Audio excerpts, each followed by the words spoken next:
Is Sure. this hotel Baroque? It is. It's very Baroque. It's it's broken, one could It's say. there's no fixing it. Well, it's actually they filmed it, the exteriors at least, and some of the interiors at Schloss Nymphenburg in Munich, and I've been there. It's three So different hotels. Oh, you've been there? Yeah, I've been there, and it's like the behind Chris. When I was there in the '80s, they didn't have those triangular. I think those were they added for the production thing, but everything else was just with the statues and the walkways. It's immense, and that the main palace is just like it's otherworldly. So Now, it's a great the main location. palace that when you see the exterior, that's the one it is. Yeah, yeah, no, um, that's Schliesenberg yeah. or Schloss Nymphenburg, yeah. Schliesenhain. Okay. But they By filmed the a couple way, different places. by the And way, it's guys, funny because if you look at their website, I'm sorry, I can't hear you over this horrible droning organ music. I knew somebody was going to bitch about the music. oh God, it's fucking Because it terrible. sucks. It's Well, yeah. fucking I don't know terrible. what they were thinking, but It didn't work because I guess you guys can't hear that. They're thinking this saves hiring orchestra because it's just some person holding those keys down. it's like maybe it's a flash forward to like the '70s where you fired your orchestra. You had this one guy with a keyboard doing all your music, like in the '80s. Like In a way, it is. yeah, You know what yeah. it made me think of though was Carnival of Souls. A little bit. That's not Yeah. it's not inappropriate in terms No. of like how they kind of the through line. Also the unreliable narrator thing and I remember seeing this in film school and being had to be explained to all of us because it is kind of dense. It's could you very explain to avant-garde me? and it isn't really obvious. But I don't think this there's is anything to explain. due to I think okay. it's Well, pretty It's just some simple. I will it's hear just I some will hear bullshit. your explanation of it then. No, it's just some bullshit. It's just like No, it's just some bullshit. It's not an explanation. yes, it is. It turns out that it's just some bullshit actually can be the plot of a movie. Like it because I watched it twice. Okay. Twice. Oh my God, you Yeah. sat through this twice. I did. Well, okay. I fell asleep the first So time. did I. Hey, But he hey, was in a sitting position, so technically he sat through. You and I- fell asleep for both fell 5 asleep minutes and during this realized movie, I'd so- missed nothing, probably. And I came back and I watched it again and I was like, nope, this didn't make any more sense the second time. Like it's To me, it just it's a series seems it's a series of video and audio things that occur and you just sit through them and then when you're done, you're like, well, I watched that. That was a thing I did. Yeah, but like I actually looked like how many of these like did Terrence Malick love this movie? Because I was convinced Yes. coming out the end of it, Terrence Malick must have loved this movie because his movies are often described as like watching someone else have a dream. right. And Eraserhead can kind of be like that a little bit, but this yeah. was so oblique Uh-huh. that and then you look up like how well regarded it is. Like Peter Bogdanovich has watched this movie like 100 times, some bullshit. And I'm like, all right, so I'm the idiot. Shocking. I'm the idiot. Like, what am I not getting? Is it No, because this no. came out in 1961 and it was one of the first to do this kind of thing? No, it was one of the first truly, seriously avant-garde films in 1961. No, You- I'm gonna disagree there. I mean, Yeah. you've got Buñuel and Well, Dali. yeah, okay, those guys are doing their own thing in but different contexts. But they're I still think Jim needs to have an early corner because he wants to tell us. all right. He wants to tell us Tell what us it we're all means. full of Tell us shit. what it means, Jim. so. It doesn't mean anything. It It does too. It seems does to mean something. be. It seems to be a simple story of a guy trying to get laid, and he's That's got pretty much it. And he's pretty much either A very annoying guy trying to get yeah. Most people who are trying to get laid are annoying. Anybody who Mhm. aren't Mhm. into it. Anyway, he's either cooked up this story about meeting this woman last year and tries to convince her that, oh yeah, we've already had an affair, so come on, let's consummate it again. We really have Or- something there.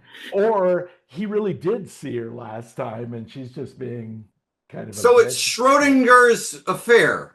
Yeah, Yes. it is. You've So, got the J- two choices. Jim, what is it? What is it with the French and memory? It's like you've got Proust and Yeah. you've got this. You've also That- got this screenplay was written specifically for Renee by Screenplay. Alain Resnais. Mhm. And I've read several of his novels, and most of his novels have multiple. It's almost like when Picasso and the other guy Braque were doing what you call it, nude descending a staircase. That's Duchamp. Post What abstract was it called? expressionism. Cubism. Cubism. Okay. Cubism. Mhm. Cubism tried to show flat paintings, but from multiple points of view, which Right. is why everything's all broken up into these weird sort of things. And I think I think the two Elaines, as they are, were trying to do the same thing. And it is. Yeah. It's something about memory Yeah. and just going over it sort of obsessively. I mean, I've read maybe 4 or 5 of his novels, Mhm. and they're all, especially the early ones, are all like this. Yeah. You just It also obsess. I would think it also made me think of La Jetée and everything else that Chris Marker has ever Yes. done is also sort of obsessively about memory and images that are burned into your there's a memory. that's why the term French existentialism is a term. And the thing Right. is, if I wish Jerry was here to back me. Existentialism predates this movie. But no, the thing is, right? they're applying the rules of existentialism to this. And again, I wish Jerry was here to back me up because this is one of the things they talked about a lot in film school. You didn't even watch this. Yeah, but the thing is, Yeah, I know. yeah, he didn't watch He's it. probably So more likely would to have like been it. no saw it use. back. He saw it back then. But either way, I won't knock him for it. The idea that and reality is only truly real inside your head. Everything is questionable because you form reality Well, as you perceive it.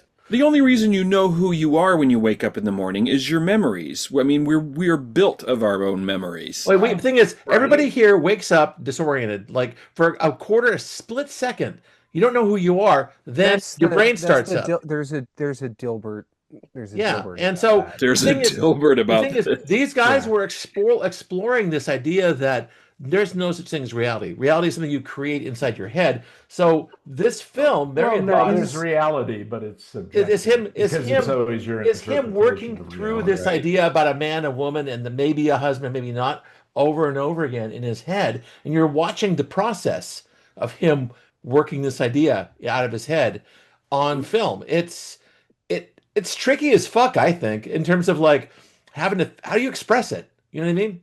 And it is baffling if you don't really kind of like kind of can grab the edges of it because it is a slippery concept. I don't it goes in and out of my head all the time.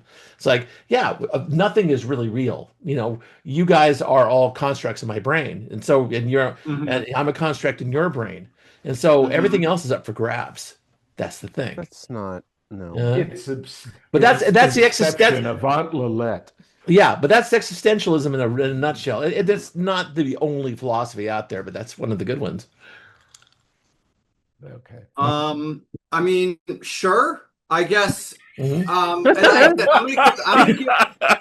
Thank you for not saying whatever, dude. Well, no, I mean, I'm gonna I have no fucking idea what the hell this. I have no idea what I watched. I just know that like when Malik does it, the scenery is prettier, or the music is less annoying, or there's something else for me to kind of. But at the same time, like, wait a minute, 1961. All right, you mentioned context in the chat. I'm gonna like give this movie the benefit of the doubt that when it came out, it was fairly out there for people, and it still is. Yeah, it's and the fact that it is still like I don't know what the fuck I'm watching right now. Like that's kind of I'll give it some extra points for that. But yes, I found it a very challenging watch. I fell asleep for at least 5 minutes, and I woke up and I realized I probably haven't missed anything, and I just kept going. You actually don't. You can actually take a half hour of this thing, and you won't miss anything because it's so repetitive. It loops. Yeah, it loops exactly. So, I was recently in a voice chat with a person who has narcissistic personality disorder. Yeah. Whoa. and watching this movie was such a stark reminder of what that is, because they construct reality in their own head where they're the greatest person who's ever lived. Yeah, they go a little further than most people. And that's what this guy is doing through the entire movie. Right. He is just trying to trick this woman into sleeping with him by lying constantly. Yes. And she sometimes goes along with it and sometimes doesn't. Sometimes doesn't. And it's way funnier when she doesn't. Like it's like I actually really enjoy the parts where she's like, "What the fuck are you talking I about? know those are That actually, can happen." and Like, she looks like That $1,000,000 stuff was when good. she's doing it too. yeah, Well, that's well, true. That's yeah, true. but here's the dialectic. This guy, the main narrator, the guy who talks about like last year at Marienbad, like we met before. You must come And with me. aren't all the No. characers just named with letters? Is Well, that right? I just Yeah, call him. X, We'll N, call him the and guy, A. the gal, and the maybe husband. Okay, I would call him that. And so the guy and the guy's trying to get the gal, basically as Jib said, to get laid. Two But the guys, a maybe girl, a husband place. plays that crazy game with him all the time. That Oh, Nim. Nim, yeah, Nim. and beats him consistently. Yes, Whatever of the course. fuck this was. Yeah. I Does know, that but even make Well, any sense? what or is that it? just a What made is- up That's thing? because he No, spends all his Nim- time Nim trying is- to get Nim is- laid, not trying Nim to is play an- games. Nim is an ancient game It is. that is actually based on a different Chinese game that's even older. Yeah. And the thing is, basically, it's like tic-tac-toe. Whoever starts wins. Right. So Mhm. like you just set it up in a way that you're going to win no matter what. Yeah. Right. And the other person is like, "Oh, I'm playing," and like there's a whole game theory Mhm. like mathematical thing that goes along with Nim too, Right. because like it at a certain point every game is Nim at Yeah. the bottom of it. Like Mhm. it's but It's a Turing machine. Like if you're Right. it's like being the banker in Monopoly. You're gonna win. right. Mm. There's so many people who think that it's like cool to do this kind of stuff. It's funny because I was talking about the guy showing up and trying to do a magic trick near me earlier. And like it's the same shit. It's just somebody who's like, I've already rigged this deck of cards, so pick one. Yeah. Right. Okay. And it But what does it mean that the fact that the guy kept beating him, that our protagonist keeps getting beat by this other guy over and over again? What does it mean? it means He's that not good at playing the Nim. protagonist Okay, well that's basically it. it means that the I don't see what's so protagonist difficult about is this. very stupid is actually what it means. This man is deeply stupid. Yeah, maybe. Yeah. Well, the thing is, Like- like, maybe he doesn't have full control over his own imaginary. If you're seeing this guy, if this is a dream, and this guy's running the scenario in his head over and over again, come away with me. Come away with me. I met you last year in Marienbad, blah, blah, blah. Right. And the guy is like, let's play Nim. Fuck you, you're bad. And so it resets the whole thing. Basically, Well, it tells I him mean, he's not the master of his own dream. You shouldn't confuse the person who's narrating the movie with the author, right? Not really, no, They're but two different people. that's true. Actually, we'll discuss that in the next film. But yes, you're Yes. right. I don't know if the person who narrates this movie is in this movie. No, he isn't. Yeah. Well, I Yeah, yeah. who It knows? sounds like the actor, It's not. who is, by the way, Italian, not French. Uh-huh. I was wondering if he was dubbed because he didn't sound like he had an accent. Mhm. Hmm. Also, one of the things, and this is true in both films we're watching right now, is this is so goddamn upper class. It's like everybody here is rich. There's a lot of complaining. we about all the- know that's extremely problematic for you no matter what we're watching. But no, it's true. But the thing is, the continuous talk about the bourgeoisie, it was like a very French thing back in the 50s and Well, 60s. they all have discrete charm. Whatever. There you Oh, go. shut the fuck up. Apparently not discreet enough, but it's like the thing is like I think was he doing this because he was criticizing the upper class, or was it he was swimming in this pool of the upper class? No, I think most of his novels involve the upper class too, and he was Okay. probably at least All right. upper middle class. Okay, I was always curious. Yeah, Mary Shelley. It's Mary not Shelley the Prince is and the hiding. Pauper. Mary Shelley is No. hiding in one of those rooms writing Frankenstein, so she Right. stops getting hit on by Right. Resnais. True. It's a big place, a lot of rooms. He's, So he's going to make a pass at Elsa Lanchester too. who's That's true. Right. Mary Yeah. Shelley. There's This also is a movie I've always heard of, and I'd never I didn't even know what it was about. I just remember it's one of those things where you the title presents itself because you read articles and people refer to it, or one of the directors we refers in the back of my mind I should probably get around to that, without ever knowing what the hell it was. And now that right. I've seen it, I still don't really know what the hell it was. But this is the ultimate eat your vegetables. I movie. understand why it is. I understand why it was influential. Uh-huh.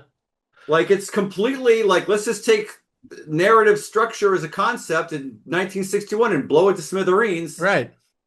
I Lots of found things are myself thinking influential. of Kubrick and The Shining at parts of it too. Yeah. Sure. They Right. both At one involve point, it's a like, lot of going through. oh, they're going to turn the corner, For and it's going sure. to be like everybody get posing for the group photo with Nicholson in the Right. front. Well, there's a lot of scenes where all the characters. You're going to turn the corner and you're going to see the guy dressed as a dog giving the other guy a blowjob. Right. Yeah. Well, that was equally like that was in a director's cut. Hey, I damn wish, it. yeah, I wish that had Totally happened in this film. But the thing is, I do too. I do too. There are scenes in this film where all the crowd's acting normally, they're chatting and walking around, and there are scenes where they're just standing They're just stock. standing still. Like There fucking- are scenes where they stop and start. Yes. Yes. They'll all just be talking, and then they'll all just Yeah. freeze like statues, and then Yeah. they'll all start talking again. It's a goddamnest thing. It is. Like, It's peculiar, and It's it made me think a peculiar. little bit, Scott. It made me think a little bit of Pluribus, which we're watching right now. yes, exactly right. Yeah. It's like this whole group mind thing. It's like this guy directing these guys, and imagine the guy yelling with the megaphone from behind the camera. Okay, everybody, freeze! And like, Right. yeah, It's like a big game of freeze tag. Yeah, By the way, guys, exactly. I just want to point out, Uh-huh. look light, at all green the light, 1, plants 2, and the 3. statues. Okay, Yeah. Uh-huh. and look at the shadows that they're not casting, The hell? and then look at the because people. the others, the people standing there, they painted their They shadows in. fucking painted the shadows on See, the that's- ground. What? That's- Really? Impressively, idiotically bonkers. Don't you love it? That's Yeah. And, And No, actually, you think about it. John, that- those trees are real because in a later scene you see the trees casting shadows. Yes, I know that the trees are actually there. But nonetheless, that is the most Dolly-est thing, a Dolly-like thing in this whole thing. It's like it's complete. And this is always the still that you see if you read Yes, something about yes, this movie. This is still that you see. Yeah. Also, I want to point out that today that building still exists, but there are 2 extra chimneys. I was far? wondering what happened on the left-hand side of the. Oh yeah, it's a little, Oh. it's a little uneven. Maybe it got blew over in a storm or something like that. You know, it's like After the war. after the war. Right, Oh, that'll or- do it. Like, or- oh yeah. Or a Spitfire fucking Yes, crash. Spitfire. Well, I don't know how that thing. So they had Just size that clipped thing. it and took How it the survived the Blitz, I have no idea. The main church in Munich was destroyed entirely Yeah. during These the war. are out of town though. Not far. It's only like a Not 20. far. They It's- actively avoided hitting a lot of historic buildings. Okay, that's true. That's Yeah, just we supposing that they knew what they were aiming at. Oh, We I'm watched the allergic movie to about the bullshit. art appreciating Nazi. What was that one? That was Oh, the rail cars. Yeah. The train. Clint, Well, The so train. Nymphenburg is only a 20-minute U-Bahn ride from downtown, so it's too far to make. with Burt Well- Lancaster. Yeah. Yeah. Oh, Okay, that's well, a different okay, movie. we're It's talking about called The everybody. train. So okay, The train.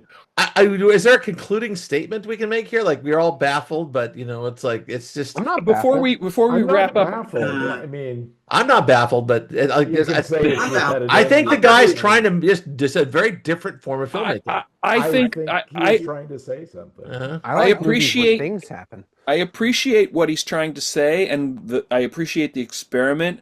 I do wish that it hadn't been so repetitive, and that the music had been better because it made it Right, but is the already. hotel Baroque? It's already a task to watch this movie, and that those things didn't help. Correct. I But- didn't even notice the music. Oh, it's just I didn't. Oh notice God, it. that organ. For it's fuck's sake. relentless. That fucking organ. No, I didn't By mind the it way- at all. One thing I did like from It this film reminded very me of much. Church. What? One thing I really liked from this film was the statue, because they spent a lot of time talking about the statue. Oh yeah. And I thought moving it was it so around. unusual the way that man's holding his hand out in that pose, kind of like trying to hold the woman back, who's obviously seeing something and walking towards it. And I just read up in the Wikipedia, that isn't there. It's not on the grounds of that place. No, it was it's a prop. created. It's It was a It prop. Yeah. created for And the they film, moved it around. I actually noticed this time. I Yes, it didn't wasn't in notice one before. place. right? It It's not wasn't always in by one the place. water. Sometimes Yeah. it's in front of the water. Sometimes it's in front of the castle. It's I like thought- it's really weird. I thought about the Seinfeld episode where it's like you did the stop short reach across to my wife. Yeah, right. Like, Yeah. So, I mean, about them moving it around, it's like continuity is cool, but you know what's cooler? Not continuity. Not continuity. It's You know, called anti- linear storytelling is cool. You know what's cooler? Not and linear we will storytelling. revisit this subject in the next film. Exactly. Fuck. So okay. I would say it's actually pretty linear. Yeah. It's Yeah, just well, fragmented.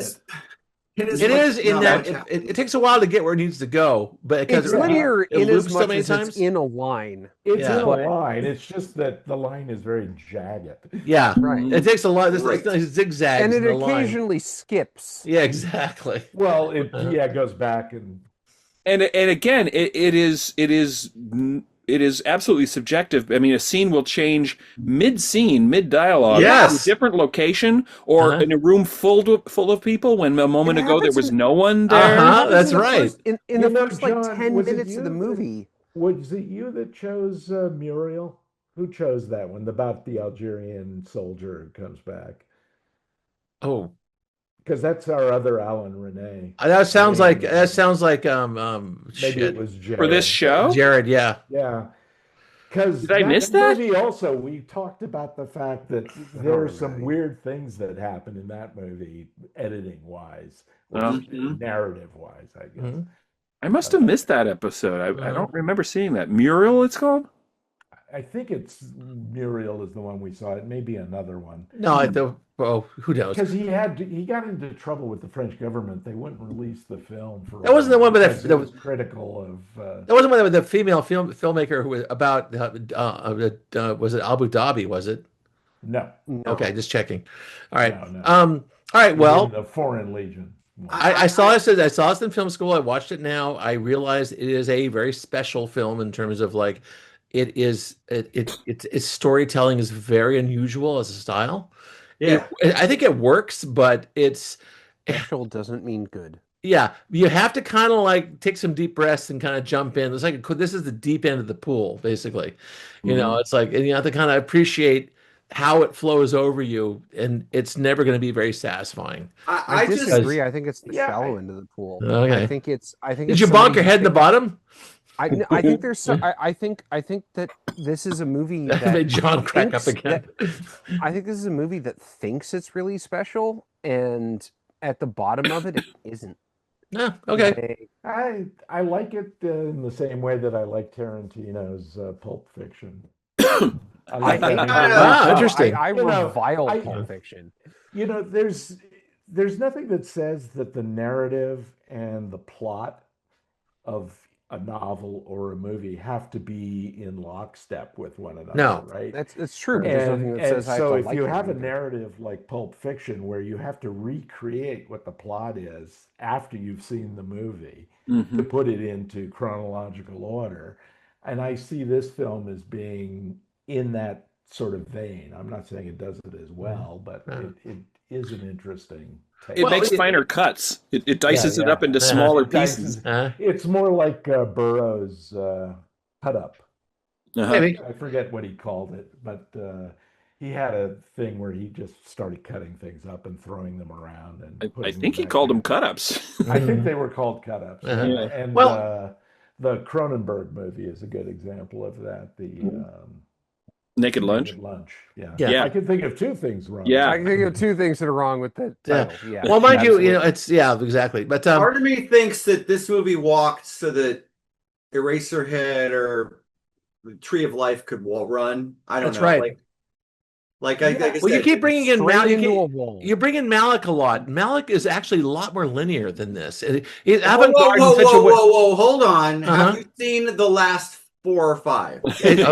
True. Okay, he's gone to a strange place right now. I give you that. Yeah, Like I would argue that I really like Knight of Cups, and I really like To the Wonder, and I really like the one in Austin, Song to Song, but they're all over the place as this fucking thing is. They just don't loop back on themselves the same way, but it's the same like camera sort of running through hallways while the voiceover, which you could put on mute and miss nothing. But it's like it really is like watching someone else have a dream, and this movie felt like that a lot. And I think to myself, all right, well, I mean, like things build upon other things, and this was 70 or whatever it was, 60 years ago. Like, and somebody saw this and went, I'm going to do that better, and we end up, with some of the movies we see on the show that we like. because they did this kind of thing really, really well. True. I'll give you that. I'll give you that. Scott, can you put a title over me during the edit that says questioning his life choices? Yes, I will do that. I'll put that right over there. I'll get right on. All right, here we go. All right, that's it. It's thumbs time. I can tell. I don't know. Now, John, if you don't put your hand up at all or put a fist up, that's fine. Do you guys all remember when we were all together here last year and I held up my thumb? No. Is the hotel broke? Very. I don't know where to put my thumb, so Don't do anything. That's fine. John, it's whatever I did last year. This movie's almost unreviewable. You know what? I'm not arguing. Critic proof. I just don't know. It's critic proof. I don't know what the fuck to say about this. I was lucky to have I hated the fucking music. The music gets a negative 10,000. Mind you, I was just lucky when I saw it in film school. I had overeducated. I had overeducated Marxists explain it to me, and when it was done, so I have a fairly good grounding on it. That somebody went through the trouble to do this almost offsets some of the shitty music. So much of this was intentionally there was craft here for sure. Oh no, this film was gorgeous. It looked fantastic. I sound like Kira with all movies are good. As I've said multiple times before, I am more critical of something that's almost good than I am something that's terrible.